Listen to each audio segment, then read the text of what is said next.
الله جل شانه وی هلاکت دی، هلاک دی سی ناولده ده. یو مولوی صاحب وی چاته شراو کی وی خدای دی هلاک، یو مولوی صاحب پلار شراو کی وی خدای دی هلاک، یو سپینجری یو پیر صاحب شراو کی خدای دی هلاک، یو نبی شراو کی وی خدای دی هلاک. رب جل شانه شراکی ویل للمطففین، هلاکت دیوی، هلاک دی سی. څوک دی هلاک سی؟ مطفف څوک دی؟ الله. الذين اذا اكتالوا على الناس يستوفون، چې کله د بل څه سودا اخلي پر اخلي. واذا كالوهم او وزنوهم يخسرون، چې بل ته ورتلی بیا نقصان کی کوي، غلا جنې کوي. دا دی هلاک سی. کله کله دا ملګری وای ولاکه مولوی صاحب چې سرو زرو ته لاس واچوم راته خاورې سي، چې سرو زرو ته لاس واچوم خاورې سي، هیڅ کار مې پر مخ نه ځي. چې دا اوس څه وجه ده؟ د ولاکه دی ګناه مې هم نه ده کړې. زه ورته وایم زه هم ته وګوره، په دوکان کې خو به دې چا سره دوکه نه یې کړې، په ناپ او طول کې خو به دې غلا نه یې کړې. که دې په ناپ او طول کې غلا کړې وه بیا خو د الله تعالی شرع در پسې ده. نو چې الله درته وایي هلاک سه، الله درته وایي برباد سه، ته ګټه غواړې.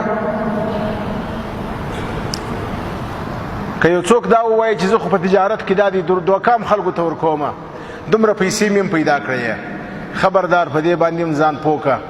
که دې دوکه ورکوله پیسې دې هر څومره ډېرې کړلې، دا پیسې به بیرته یا پر مریضیو ورکوې، یا به پر اپریشنو ورکوې، یا به پر شفاخانو ورکوې. دا پیسې به ما او تا ته بیا خوشحالي نه راولي، دا به زما او ستا لپاره غمونه وي.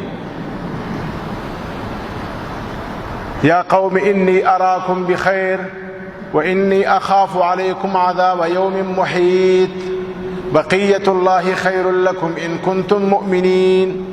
د شعیب علیه السلام قوم دی، نبی پکې موجود دی، په تجارانو کې دا مشکل لالی. در قوم شعیب علیه السلام یه نمی مشکل آمد که مردم چی میکنه؟ در ناپ و طول دزدی میکنه. شعیب علیه السلام به قوم گفت که نکویتر انی اراکم بخیر، در بسیار خوب حالت هستی، رزق و روزی داری، نکویتر ما میترسیم که عذاب الله تعالی بر شما می آید. بینمی الله تعالی سخت ناراض میشه. ولی قوم گپی شعیب علیه السلام را تسلیم نکرد، فاخذتهم الرجفه فاصبحوا في دیارهم جاثمین. برونمو قوم زلزله آمد، الله تعالی تمام قوم را هلاک کرد، تمام قوم را هلاک کرد. نا په طول کې غلا خطرناک. اسلام و مسلمان ته دا ادب ورشي چې احتیاط وکړه، خبردار چې په ناپ او طول کې غلا ونه کې. او بل ادب چې اسلام مسلمان ته ورشي مهم ادب هغه دا دی چې په تجارت کې به قسمونه نه اخلي. ولا تجعلوا الله عرضة لأيمانكم. دا الله جل شانه دا لوی نوم، عظیم نوم، دا دی په خپلو خبرو کې د ځان لپاره نشانه ګرځولې ده. لکه څنګه چې یو څوک ښکار کوي، ښکار والا مخته یو شی شي په هغه باندې واري کوي، یو واري وکړي خطا سي، بل واري وکړي خطا سي، بل واري وکړي ولګي. الله جل شانه راته وایي دا زما نوم دی، دا محترم دی، دا زما نوم تاسو نشانه مه ګرځوئ په هره خبره کې. والله بالله تالله ما دې خدای ووایي زما دې قسم وي. نه،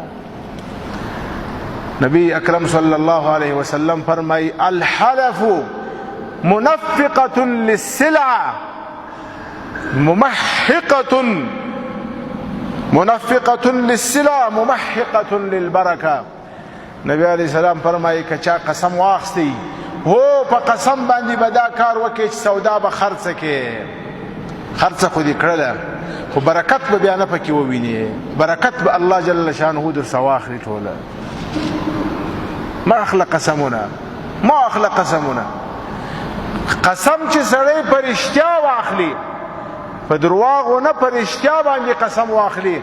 د قسم اثر دا دی څوک چې قسمونه اخلي الله جل شانه به د رزق څخه برکت ختم کړي. دا زموږ خلک اکثره شکایت کوي وایي پیسې داسې بې برکته دي 1 لک روپۍ